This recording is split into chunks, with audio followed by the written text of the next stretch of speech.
Selamat siang Teh, izin memperkenalkan diri, saya Naila Fauzia selaku mahasiswa kebidanan dari Poltekkes Jakarta 3. Di sini sebelumnya dengan Teteh siapa namanya? Intan. Baik, Teh Intan. Di sini saya akan menjelaskan untuk mitos fakta makanan ibu hamil untuk otak cerdas si kecil.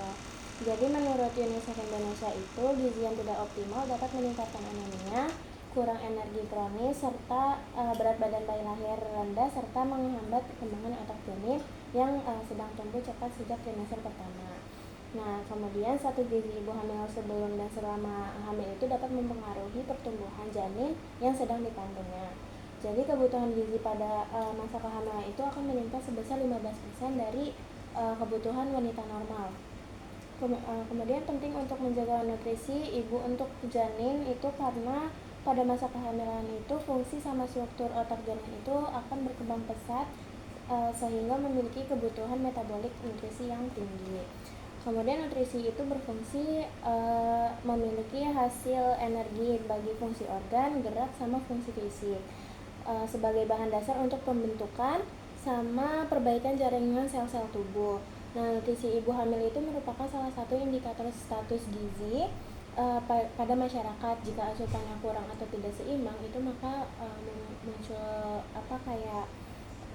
risiko pada bayi prematur, terus berat badan bayi lahir rendah, sama bahkan perdarahan di kala bersalin. Nah, di sini kebutuhan kalori itu kan tadi meningkat sebesar 15% dibandingkan wanita yang tidak hamil atau enggak wanita normal pada lainnya. Jadi kalori itu meningkat 300 sampai 400 kilokalori per hari. Jadi kebutuhannya itu apa aja? Jadi kebutuhannya ada protein, karbohidrat, sama lemak. Nah, untuk karbohidratnya itu dia bakal meningkat sebanyak 45 sampai 65%. Itu untuk kebutuhan perharinya. Kalau misalkan untuk proteinnya itu sebanyak 1,1 gram. Kemudian untuk lemaknya direkomendasiin untuk 20 sampai 35% per hari. Kemudian di sini juga asam folat berperan penting dalam perkembangan saraf dan sel otak, membantu mencegah cacat tabung saraf seperti anencefali sama spina bifida. Kemudian zat besi itu juga krusial untuk fungsi kognitif yang sehat dan mencegah keterlambatan perkembangan mental. Tapi sebelumnya asam folatnya sama zat besinya udah sering diminum kata rutin gitu, rutin minum. Rutin. Obat dari dokter rutin. Obat tapi sering diminum lah ya, dihabisin juga. Itu udah baik banget. Nah, di sini tadi balik lagi kan ke judulnya juga mitos sama fakta. Jadi banyak banget di masyarakat juga masih percaya mitos-mitos sama fakta-fakta yang ada di sekitar masyarakat gitu, dan dia tuh masih nerapin gitu. Nah, jadi yang pertama itu ada mitos tentang ibu hamil yang jangan makan ikan laut, takut bayinya itu cacingan atau enggak beracun gitu. Tahu gak mitos itu? Tahu sih, suka baca-baca sih. Nah, iya, tapi faktanya malah ikan laut yang tepat itu sumber DHA sama EPA yang tinggi untuk perkembangan otak si janin. Jadi itu emang penting banget, makanya jangan mudah percaya gitu loh kalau misalkan ikan itu bau, bisa bikin bayinya cacingan atau enggak itu bau amis gitu. Padahal enggak. Kemudian ada lagi telur itu bikin bayi bau amis sama banyak bisulan. Itu tahu gak Teh? Enggak. Nah, ini banyak juga yang bilang kayak gini, malah faktanya kalau telur itu kan mengandung kolin. Nah, dimana kolin itu berperan dalam pembentukan neurotransmitter dan memori dan fungsi otak si janin. Justru dia malah penting banget buat perkembangan janin. Kemudian yang ketiga ini ada ibu hamil harus menghindari susu agar bayi itu tidak besar. Nah, itu salah. Justru kan susu itu kan menyumbang protein, menyumbang protein, kalsium, vitamin D, lemak sehat yang penting bagi untuk perkembangan otak. Nah, kemudian selanjutnya itu buah seperti nanas atau pepaya muda itu selalu berbahaya karena kayak bisa ngalamin keguguran gitu kan. Nah, buah seperti nanas atau pepaya itu merupakan buah kaya antioksidan yang tinggi, vitamin C, asam folat yang mendukung kesehatan sama sel otak. Justru kalau misalkan makan dengan cukup lah, jangan yang berlebihan, itu justru emang berpengaruh buat perkembangan otaknya juga. Kemudian yang terakhir itu ada coklat, itu harus dihindari total. Nah justru coklat itu kan apalagi coklat hitam itu mengandung kadar kakao yang tinggi, itu mengandung flavonoid yang mendukung sirkulasi darah dan mungkin memiliki efek protektif terhadap jaringan otak gitu. Jadi apa sih mitos-mitos kayak yang ada di masyarakat itu kan belum tentu juga benar sama buat kesehatan ibu hamil sama janinnya itu. Jadi emang harus dikonsultasikan dulu ke dokter gitu. Asalkan dia dengan kebutuhan yang cukup, bukan yang berlebihan, itu masih baik. Nah di sini untuk kunci nutrisi kesehatan janin, di mana yang pertama ini ada omega 3, yaitu terdapat DHA atau EPA. Nah, suplementasi omega 3 itu selama kehamilan dan menyusui itu dapat memperbaiki perkembangan sistem saraf pada otak si bayi, atau enggak nanti si janin, atau enggak nanti si bayi.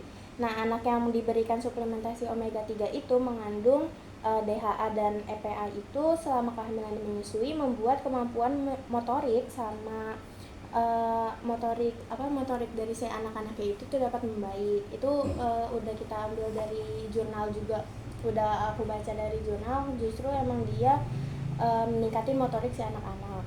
Nah kemudian kalau misalkan kekurangan DHA malah dapat menyebabkan gangguan pada perkembangan sistem saraf, penglihatan, serta merupakan menurunkan potensi kecerdasan anak. Nah yang omega 3 ini tuh dapat didapatkan pada ikan-ikan rendah merkuri kayak salmon, terus abis itu sarden sama makarel. Nah kemudian ada biji chia, biji remi, kacang kenari, sama minyak ikan. Nah kemudian yang kedua ini ada kolin, dimana yang kayak tadi disampaikan juga, jadi si kolin ini kan untuk perkembangan pembentukan neurotransmitter sama memori dan fungsi otak kan. Nah senyawa ini tuh dibutuhkan janin untuk mendukung perkembangan otak, sistem saraf, dan pembentukan tulang saraf dan pembentukan tabung saraf agar berkembang dengan optimal. Jadi selain itu kolin itu juga berperan dalam pembentukan dan fungsi plasenta, serta termasuk membantu pembentukan struktur sel serta menjadi jalan transportasi nutrisi dari ibunya ke janin. Nah kalau misalkan kolin ini dia tuh bisa didapat atau bisa dicari dari telur rebus atau telur rebus, tapi yang kuningnya. Justru terutama tuh yang kuningnya dia mengandung kolin yang tinggi. Kemudian ada daging, terus kacang kedelai, terus daging sapi atau ayam, sama biji-bijian gitu. Nah terus yang ketiga ini di sini ada asam folat sama vitamin B kompleks, vitamin B sama antioksidan. Jadi si vitamin B kompleks itu kan merupakan salah satu nutrisi yang penting dilakukan oleh ibu hamil, yang dibutuhkan gitu untuk ibu hamil itu tidaklah sedikit diperluinnya, mulai dari mencegah, terus mengatasi berbagai keluhan ibu hamil, sama mendukung tumbuh kembang si janin. Asam folat juga berfungsi untuk buat mendukung pertumbuhan sel, terus mendukung pertumbuhan organ si janin juga, serta membantu pembentukan sel darah merah untuk ibunya. Nah, di sini asam folat itu bisa didapatkan melalui daging merah, terus kayak tablet tambah darah juga itu bisa. Nah, kemudian ada zat besi sama mineral. Jadi di sini tablet zat besi itu diperlukan oleh tubuh untuk membentukkan sel darah merah atau hemoglobin. Nah, unsur Fe ini merupakan unsur yang penting untuk pembentukan sel darah merah. Jadi mineral zat besi itu untuk mencegah anemia, terus kayak nanti kalau misalkan amit-amit buat yang kalau lahiran terus perdarahan itu kan. Kemudian mineral penting lainnya juga seperti zinc itu berfungsi dalam pembentukan DNA dengan pembentukan DNA, terus pertumbuhan jaringan serta perkembangan perkembangan neuron otak si janin gitu. Kemudian ada protein sama asam amino. Nah, di sini asupan protein yang cukup itu membantu pertumbuhan organ termasuk otak serta memperkuat sistem kekebalan tubuh. Asam amino esensial itu seperti triptofan itu dibutuhkan untuk membentuk neurotransmitter serotonin dan dopamin yang berpengaruh terhadap suasana hati. Nah, terlebih lagi suasana hati si ibunya, karena kan kita tahu juga kalau misalkan janin yang sehat, janin yang ada dari ibunya yang juga bahagia, yang juga sehat juga, nggak banyak pikiran-pikiran negatif tuh enggak. Terus protein sama asam amino ini tuh sangat krusial buat ibu hamil sama janin untuk pertumbuhan, perbaikan jaringan, dan fungsi tubuh lainnya. Nah, asupan protein itu yang dapat mencegah si stunting. Biasanya kan karena banyak anak bayi yang lahir secara stunting gitu, justru itu karena kurangnya protein sama asam amino. Nah, di sini balik lagi tadi ada vitamin D sama antioksidan. Nah, jadi vitamin D itu kan penting juga nih dalam pembentukan sel otak si janin sama sistem saraf pusat. Nah, serta membantu penyerapan kalsium untuk pertumbuhan tulang dan giginya. Terus yang terakhir itu ada air sama hidrasi yang cukup. Jadi kalau bisa ibunya itu minum air putih minimal 8 gelas per hari lah, 8 sampai 10 gelas per hari. Itu disaranin banget biar si air itu kan memiliki fungsi vital dalam proses transportasi zat dari plasenta ke janinnya. Jadi kayak itu butuh banget air sama hidrasinya. Nah, jadi kalau misalkan kekurangan cairan itu dapat menyebabkan dehidrasi, gangguan sirkulasi ke plasenta, sehingga penurunan kadar oksigen yang berdampak negatif pada perkembangan otak si janin. Udah sih teh, segitu aja dari aku sebelumnya. Nah, sebelum nutup nih teh, aku boleh nanya nggak terkait yang tadi itu, biar jadi evaluasi aja gitu. Apa ya, bentar. Menurut Teteh penting gak sih tadi kalau misalkan asam folat sama zat besi itu buat Teteh sama janinnya nanti, itu penting gak? Kalau penting kenapa? Asam folat penting karena kan asam folat itu kan untuk pembentukan dan perkembangan janinnya ya. Kalau kekurangan asam folat kan nanti dia nggak optimal perkembangan setiap per trimester berikutnya kan gitu. Makanya dokter selalu menyarankan untuk minum asam folatnya itu harus teratur gitu, dan juga ditambah dengan buah-buah yang mengandung asam folat itu. Jadi nggak hanya dari obat tapi ditompang juga dari buah-buahannya gitu sih. Kalau zat besi?